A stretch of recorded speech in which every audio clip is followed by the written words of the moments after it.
I have teenagers, and yes, I have rules about phones. And no, my kids don't love them.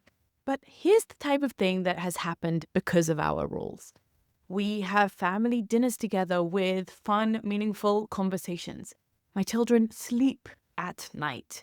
My children are able to read a book or play guitar or play a board game. My children are able to move their body outside in nature and with friends and not be glued to a screen. And I'm sure that because of these rules, we're also lowering their levels of anxiety and depression and all manner of radicalization and rabbit holes that they might fall down. Now, I don't need to go on and on about the landscape because you probably already know this and it probably keeps you up at night. You probably know that teens in the USA spend an average of 7 to 9 hours on a screen every single day.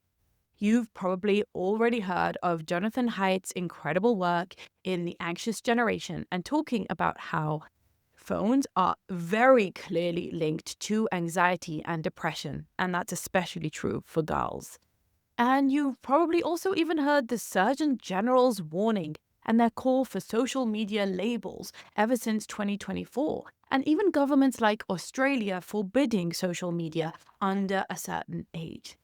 These are the types of things that are in our awareness at the moment as parents. We know that screens are not good for kids. We know that social media has terrible effects and is detrimental to their mental health. So I don't need to spend this video telling you and reiterating just how bad they are. Instead, I want to share with you why we typically cave anyway, even though we know it's so bad, and the 5 rules that I'm implementing in my home. And I'd love to hear what yours are below. Hi, welcome back to the channel. If you're new here, I'm Avital. I'm the mother of 5 and I'm the founder of Hi Fam, where our mission is to help you to build a strong family culture, to feel great about your parenting, and to build a home that you feel really reflects your values, belief, and worldview. If that sounds good, make sure to subscribe to the channel, hit that like button for me. That really helps with the algorithm, and leave me your comment below. What are your rules when it comes to screens and teens? I would love to hear. So let's get into this. Why do parents cave to screens, even though we know all of the things that could go wrong and that will go wrong? Well, the main reason is peer pressure. Everyone else has one. This is true. Everyone else does have one. Probably all of your tweens and teens friends have a smartphone and have probably unlimited access to video games and to social media. But it's also irrelevant. The truth is that everybody doing something bad is not a relevant source of data or information or pathway for you to make decisions about your parenting. And that's something I have to remind myself of all the time because my kids tell me all the time about things that their friends are allowed to do. Their friends are allowed to stay up later, to stay out later, to play more video games, to be on their phones more, to have social media earlier. And those are things that I completely understand. And I respect that those parents are making their choices and their decisions, but that doesn't mean that it's right for my family. It doesn't mean that I allow it. And that's just something that we have to continuously coach ourselves with on building a backbone, on broadening our shoulders, and also maybe on trying to offset that a little bit. Like, for example, if you can get close to your kids' friends' parents, then together you guys can set a standard. I know that this is something that Jonathan Haidt has tried to help schools implement, because if a whole school implements a rule that there's no screens or no smartphones, or at least no phones in schools, which should be the bare minimum, then that really helps because peer pressure is a big deal and it's something that is really hard to go it alone. But I disagree that we can't go it alone. I think we still can if we need to and if we have to. Say there aren't those rules in your school. You can still be that parent standing on an island. It's hard, it's lonely, it's thankless work, but holding the boundary over what you believe for your child, what is best for you. And as I said, you can build the bridges. So for example, I have become really friendly. We've invited round the families of the friends of my teens so that I know those parents. I have their number. We chat from time to time. If I see something going on with my teen, I can ask them, hey, is this happening with you as well? Can we help them? What kind of rules should we implement? If one of them is pushing for a movie night or a video game, then we can discuss between us, hey, let's unite on rules so it's not just that one kid is allowed and the other kid isn't. We can help alleviate some of that peer pressure, especially for tweens and early young teens. It's going to feel like meddling and inappropriate for older teens. But as they're younger, a 13 or 14-year-old, certainly still has parents who are involved and who has rules and who can be involved in their friendships and in their friends' families, so that you build those connections. And rather than feeling like controlling or meddling, it feels like an envelope, like a container, like something safe and boundaried and positive. The other thing is that we are afraid of being the mean parent, right? If everyone has one, then you don't want to be considered by your child to be so strict, to be so mean, to be so uncaring, unloving. Like, how could you not move from your stance and help?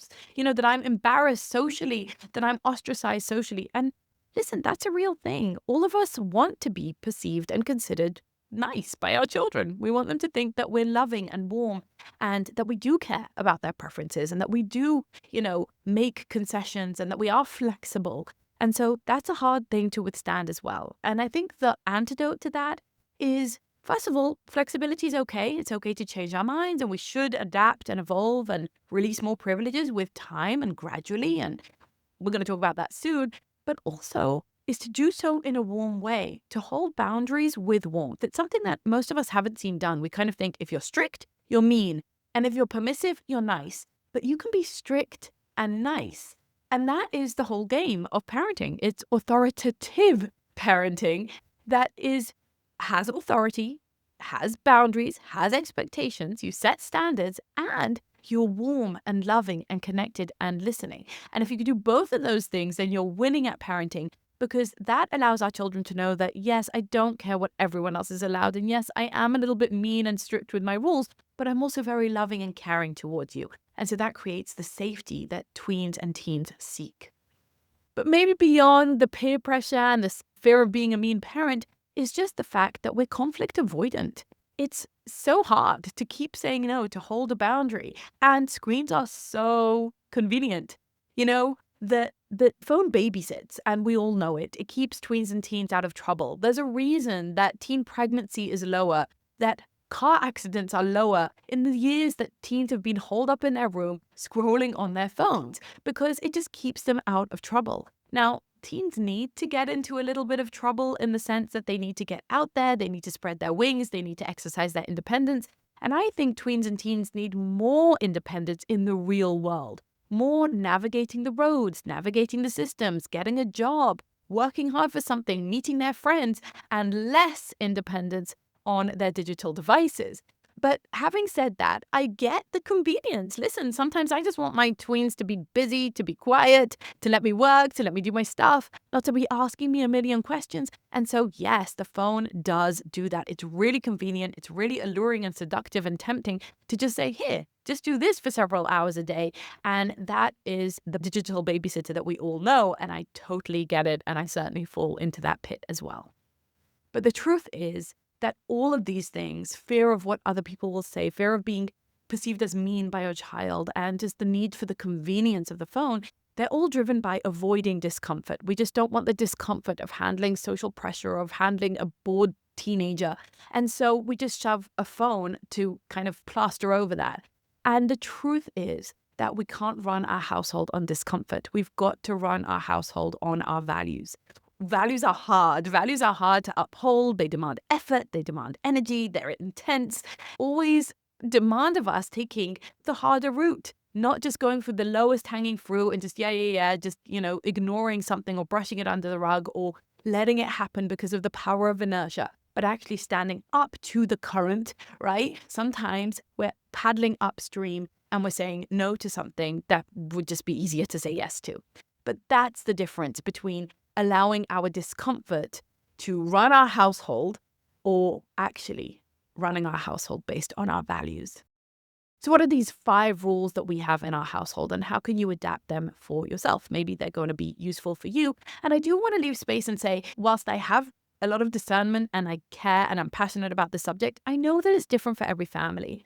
Like, my 14-year-old does have a smartphone, and that's not something I'm thrilled about. But given the circumstances of many different things in our life, especially, for example, how his school is run, it did make sense. And it was a choice that we took. So I get that some people aren't going to allow a smartphone at that age, or some people are going to allow a smartphone at an earlier age. And there's just a lot of other factors that we have to factor in here. It might be finances, it might be family structure, it might be institutions or programs that your child is part of that rely on smart devices, etc. So let's all just take a deep breath. I'm just going to share these out of hopefully service. Hopefully you can take something from it. Maybe it can encourage you. Maybe you're much stricter than I am. Maybe you're much looser than I am with these rules, and that's fine. You're going to do what works for you and your teenager, but I do want to encourage you to find your values and to live by them. So number one is that we never allow any kind of smart devices in the bedroom. And that's sometimes inconvenient because sometimes there's Zoom school or there's a phone call or you're doing homework and you need to use ChatGPT or whatever. And you want to take your device into your bedroom, and we will reshuffle the household so that you use devices outside of the bedroom. Devices charge outside of the bedroom, for sure, of course, but they also just don't enter the bedroom at all. And the reason that we do this is because this is a very clear visual boundary, right? It's binary. It either entered the bedroom or it didn't. We don't have to argue about it. And there are so many worrying behaviors that can be prevented by not having a screen in a bedroom. It might be porn use that is only really going to happen in a private area. It might be scrolling all sorts of worrying, radicalizing ideas that if you're in the public area, other people can see you, other people are interacting with you, we'd like to know what you're doing on your phone. It's not going to happen that you're just for hours doom scrolling or going down these kind of social media rabbit holes. It might be staring at yourself and making millions of selfies or videos of yourself. And for girls, that so harms their body image to keep dancing in front of a camera, to keep taking photos of themselves again and again and again, and then watching it back and then getting likes or dislikes on it. That type of stuff is the type of things that you don't necessarily do out in the open as much. If you do, we can moderate that. We can ping you. We can notice. We can share that experience with you and help you along with it and be a mentor. And so if you're doing it behind a closed door, I don't know what's going on. And parents, because it's so convenient, because it's such a babysitter, we often don't know what's going on our kids' phones. I have to say, I think in my kids' schools, I'm one of the only parents who actually really is in there with them. Now, I'm not usually like that. Like, I don't care that much about being super careful about what movie my kids are watching or what book they're reading. Like, I'm less monitoring and censoring of content in general than I am of internet usage, just raw open internet usage. So this is really very important, that what we need is to set clear boundaries that are visible, that are binary, that help us to be involved, to be aware, to just be able to notice before something becomes intensified, before there's online bullying or before there's a porn addiction, or before my child is being exposed to all sorts of belief systems that I don't want them to be going down, or before they make friends with people, with predators, or even with robots, right? With AI. I don't want those to be their friendships. And so that's something that I make sure to monitor. We'll talk about that soon as well. The second one is no phones at the table. So mine, my husband's, my children, there are no phones at the table. And that protects our family time. Now, in our family, you may be aware of this, we also observe Sabbath, which means we have 25 hours with no phones whatsoever. So that's board games, that's time with family, that's hosting, that's taking our dog on a walk, that's relaxing and reading a book. And so we have a long, big chunk of time that is completely tech-free. But every single day, we also have tech-free time, and that is our dinner table. Our dinner table is treated as kind of sacred. And as long as we can keep people around it, as long as we can try and manage our schedules to all sit down at the same time, a few times a week, it doesn't have to happen every single day, that's going to be screen-free time as well. And you'll notice it forces all sorts of funny things. Like, we're so used to just asking AI to answer questions for us, to just Google something. So used to settling debates by just finding out. Or we're so used to being distracted in the middle of a sentence by a text message coming in, or by a chore we have to do, or by an email we have to answer. And when you actually don't allow that, just 40 minutes, it really forces us to practice social skills, to look into each other's eyes, to have a debate, to make a case without relying on outsourcing our brain to AI. It brings back all sorts of ancient, old-fashioned, important social skills, right? Sitting around that campfire, telling the stories, having the meaningful conversations, and forming social skills and social bonds. The third thing is that phones are not assumed. We don't just have an age at which you'll get a phone. We do have a rule that there are no smart devices in primary school. We have them at home, but you don't have your own phone. You might have a dumb phone or a phone watch or something like that, but you're not going to have a smart device in elementary school. Once you get to middle school and high school, it depends on the school's needs, and it also depends on you as a child. You do need to earn this privilege. In tween and teenagehood, one of the key things that they need to learn is that freedom and privilege is linked to responsibility. If you behave responsibly, if you don't sneak the phone, if you don't lie about things, if you don't open a social media account behind our back, if you don't doom watch, binge all night on Netflix when we said no, then we trust you more. Then we're going to be more likely to allow you to have the phone and to use it. And if you need it for real purposes, like you're in a program, you're in a school or whatever that uses a device, then we'll be willing to provide one. But it's not assumed. This isn't just a right that you have. I think many kids see a phone as a human right. Like, oh, I just deserve one because I'm 12 now. How do I not have one yet? But it's like, well, you'll get one when you need one and when you've earned one. When you're in a position that says, I'm able to do this, about other rights that kids think they have. Like, I have the right to drive. Well, no, you don't have the right to drive. You might reach an age where you're allowed to earn the right to drive, but then you have to go through the lessons and take the test and prove yourself. Even then, you're going to have to behave extra responsibly in order to maintain that right, or the government will take it away from you. You know, you'll be fined. You'll get your license taken away if you don't behave responsibly. And I would see a phone similar to a car, right? It's dangerous. It's high stakes. And if you can't behave super duper responsibly with it, then you can't have it. So it's earned, right? It's an earned privilege. It is not a right. The fourth thing is that we delay social media. I'm less worried about watching movies. I'm less worried even about some video games, but I am most worried about social media. I'm also worried about AI, and we'll talk about that in a moment. Social media is really where the vast majority of ills come from for teenagers in terms of anxiety and depression and lack of social skills and lack of getting out there in the world. It's where all the comparison happens. It's where the body image gets destroyed. It's where people get really skewed images of what it takes to build a marriage, to build wealth, to build health. It's where they get this kind of education, but it's a terrible education on the whole, right? And it makes them dissatisfied with themselves, with their looks, with their life, with their parents, with their reality. And so social media, in my opinion, is very disenfranchising. It really kind of spirals them, and it also shortens their attention span and their ability to learn and all sorts of other things. And so that is my primary concern. And social media is not a must just because you have a smart device. You can have a smart device that allows you to have maps, that allows you to have Google, maybe internet, right? Maybe open internet. Use it for all sorts of things like maybe WhatsApp, which is a kind of social media, but a much more muted one, where you can communicate with your friends, etc. Not just scrolling something. Now, how am I defining social media here? Because you might say, Vital, WhatsApp is social media. Yes, but I'm talking about social media where there are virality loops. Okay, TikTok, Instagram, YouTube. Those are places where when you create content, the algorithm actually works like a popularity contest. And what is rewarded is sensationalism, is fear, is extreme content, is sexualized content.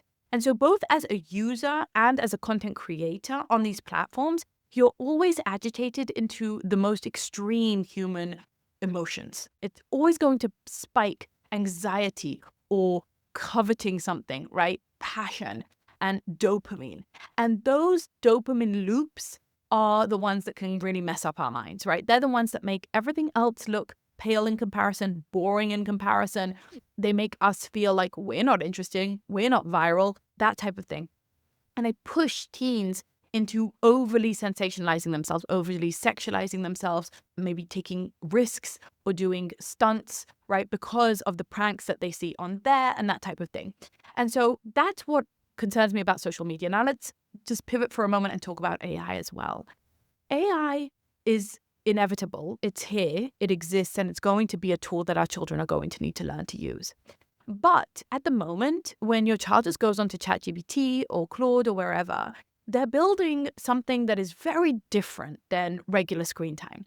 How it used to be in the 90s or in the noughties, you would watch something and you would passively just consume that content. And There were bad things about that too, right? Maybe your attention span was shortened. Maybe you were very passive. You weren't creating. Maybe you were getting fed bad ideas or bad images or all sorts of things like that. But with AI, it's not actually screen time. It's actually something that none of us have ever seen before. The risk to our children is that it's a relationship. Children in the US now, I think it's about 17% of teens say they are in a relationship with their AI, that their AI is their best friend, that they know them. And this is completely different. We can't just limit it like you would limit normal screen time. We actually have to craft it and train it in a way that serves us. And so in this relationship with AI, it's like being in a relationship, like a romantic relationship or a friendship or having a mentor. If your child was spending hours a day with someone, you would want to know who that someone was. What is their belief system? What is their personality? What are they like? What are they encouraging in my child? What kind of rabbit holes are they leading them down, right? How are they influencing my child? Because AI has so much more powerful influence over your child than any technology to date, because it's so responsive, because it feels human, because it knows everything, and because it is like a friendship, right? Friends, peers, we know teens are most influenced by their peers. That's the influence. That's where they get all their social cachet. That's where they worry about their status and prestige and how they're perceived. And suddenly they're doing that with an AI. And number 5, and this is the most controversial point, and I know I'm going to get some hate for this, but I do want to be honest. I have full access to my tweens and teens' phones. It's not their phones. It's my phones, my husband and I's phones. We pay for it. We buy it. Even if they paid for it, they would not have full access to privacy yet. And that's because children don't have privacy from their parents. I mean, you build privacy gradually and slowly, and by the time you're 18, yes, you're going to have full privacy. But think about babies. They have zero privacy, right? And as children grow up, they get more and more privacy. Like they want to change by themselves, or they want to write something and not share it with you, or that kind of thing. That's fine. But on the phone, my children know that they don't actually have privacy. They hate this. They wish that they could just do what they want and it was completely secluded from us and we would not be able to see it.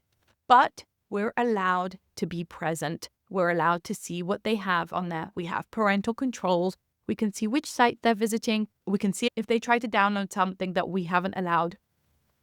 And we're not trying to snoop. We're not trying to make them feel that they are surveilled. Okay. But we are their parents, not their peers.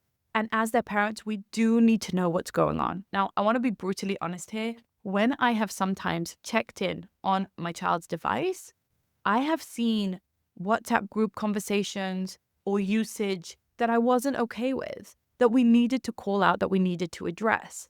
And other parents who never check their children's phones because privacy don't know about this stuff that's going on. Some of it, most of it, is mild. It's benign. It's not a big deal. We can talk about the language being used or the types of images being shared or the types of websites being visited, and we can figure that out and we can talk about it. But sometimes it's more serious. Sometimes it's a question of safety. And sometimes it's a question of family values.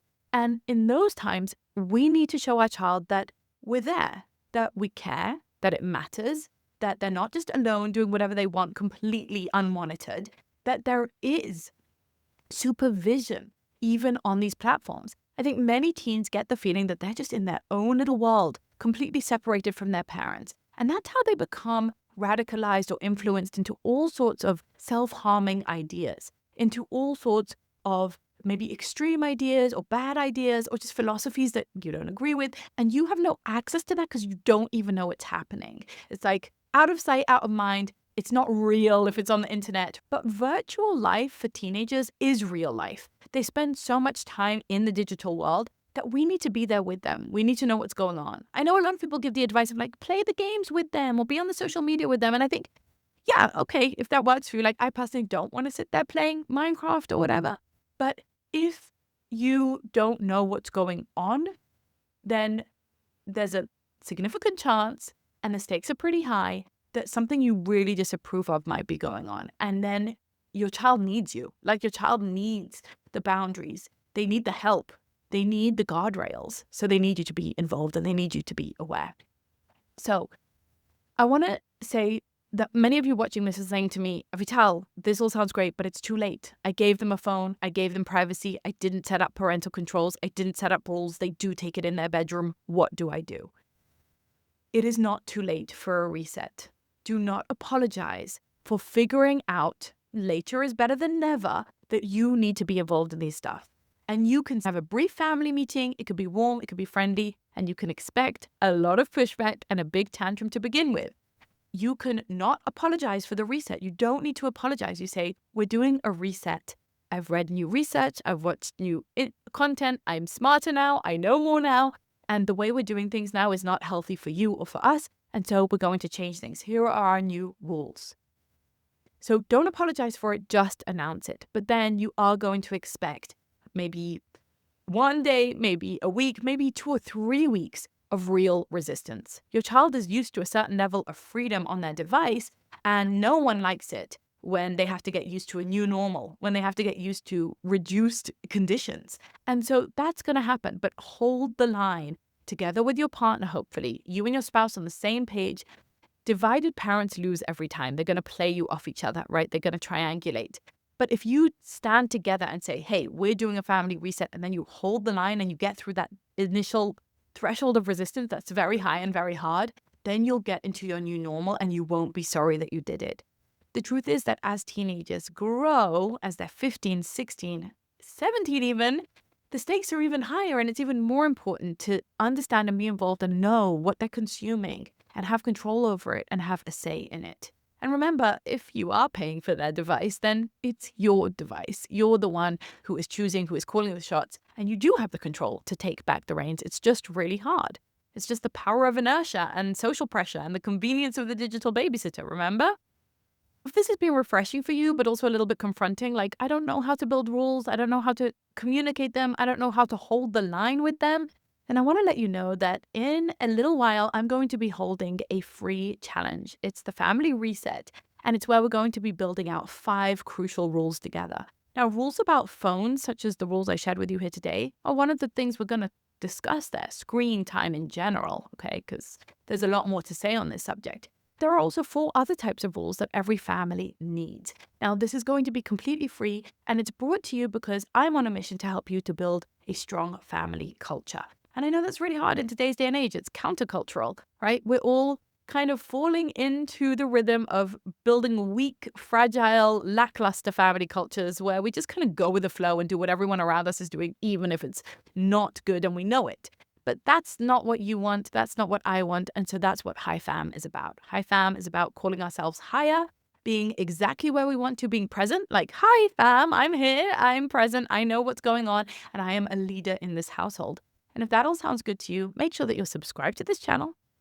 Check off the like button to help me out with the algorithm. Leave your comment below on what your key takeaway was from this video, or some pushback or resistance. As long as you do so respectfully, I am very happy to answer it.